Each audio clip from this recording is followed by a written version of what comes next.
சில வீடியோஸ்லாம் இப்போ வந்து ட்ரெண்ட் ஆகிட்டுருக்கு. தலைவர் நேற்று அந்த ஏர்போர்ட்டு தூத்துக்குடி ஏர்போர்ட்லாம் போயிருந்தார் பார்த்தீங்களா? அதுக்கடுத்து அதாவது அதுக்கு முன்னாடி சில விஷயங்கள்லாம் நடந்திருக்கும் போல். ஸோ இது ஆக்சுவலாக எனக்கு எக்ஸாக்டாக தெரியல. நீங்கள் ஃபோட்டோஸ் வீடியோஸ்லாம் பார்த்துருந்தா உங்களுக்கு வந்து தெரிஞ்சிருக்கும். நான் அப்படியே காமிக்கிறேன் பாருங்கள். அதாவது ஸ்டைலாக வந்து அந்த ஏர்போர்ட்லேருந்து அந்த ஃப்ளைட்டில் இருந்து இறங்கி அந்த ஏர்வேஸில் வந்து ஸ்டைலாக நடந்து வராங்க மனுஷன். ஸோ மேக்கப் கிடையாது, விக்கு கிடையாது, கெட்டப் எதுவுமே போடலை, நார்மல் மனுஷன். அதே மாதிரி அதே சொட்ட தலையோட வந்து நடந்து வராரு தலைவர். ஆனால் ஸ்டைலாக இருக்கார் பாருங்கள். அதுதான் சூப்பர் ஸ்டார்னு சொல்லலாம். ஸோ திடீர்னு இந்த ஃபோட்டோஸ் வீடியோஸ்லாம் வந்து ட்ரெண்ட் ஆகிட்டு இருக்கு. நேற்று தூத்துக்குடிக்கெலாம் வந்தார்ல, உங்களுக்கு தெரியும். பேக்ரவுண்டில் கொஞ்சம் நாய்ஸ் இருக்கும், அட்ஜஸ்ட் பண்ணிக்கோங்க, சாரி. ஸோ நேற்று தூத்துக்குடி ஏர்போர்ட்டில் அந்த வீடியோஸ்லாம் நீங்கள் பார்த்துருப்பீங்க. அங்கே மக்கள்லாம் சேர்ந்து ஒரு பிரம்மாண்டமான ஒரு வரவேற்பு வந்து கொடுத்தாங்க சூப்பர் ஸ்டாருக்கு. அது தொடர்ந்து பார்த்தோன்னு வச்சுக்கோங்களேன், அங்கே உள்ள அந்த ஃப்ளைட்லேருந்து இறங்கி வரதாகட்டும், அங்கே பல பேர் ரஜினி சாரை ரிசீவ் பண்ண வராங்க. அவங்களோட ஜாலியாக சிரிச்சுக்கிட்டு ஸ்டைலாக அந்த ரன்வேஸில் ஆல்ரெடி காத்தடிக்கும், அதில் தலைவர் வந்து ஸ்டைலாக வராது பாருங்களேன்.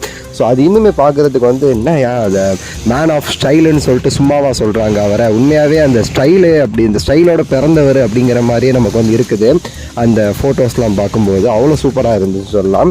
ஆக்சுவலாக வேட்டையன் படத்துடைய ஷூட்டிங்காக தான் ரஜினி சார் வந்து போயிருக்காரு, இந்த ஷூட்டிங்கு எல்லாமே. ஸோ இப்போ வந்து பார்த்திங்கன்னா தூத்துக்குடிலாம் போய் கன்னியாகுமரி தான் ஆக்சுவலாக அவர் போக வேண்டிய இடம். கன்னியாகுமரிக்காக தான் வந்து தூத்துக்குடி வந்து போயிருக்காரு. ஸோ அப்படியே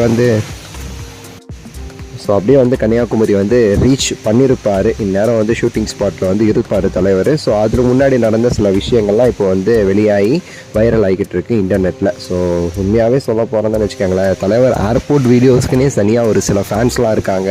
அவர் ஏர்போர்ட்டில் வரும்போதே வந்து ஒரு ஸ்டைலாக ஃபாஸ்ட்டாக நடந்து வருவார், சுற்றி மக்கள்லாம் வருவாங்க. அதெல்லாம் பார்க்குறதுக்கே ஒரு சூப்பராக இருக்கும்னு வச்சுக்கோங்களேன்.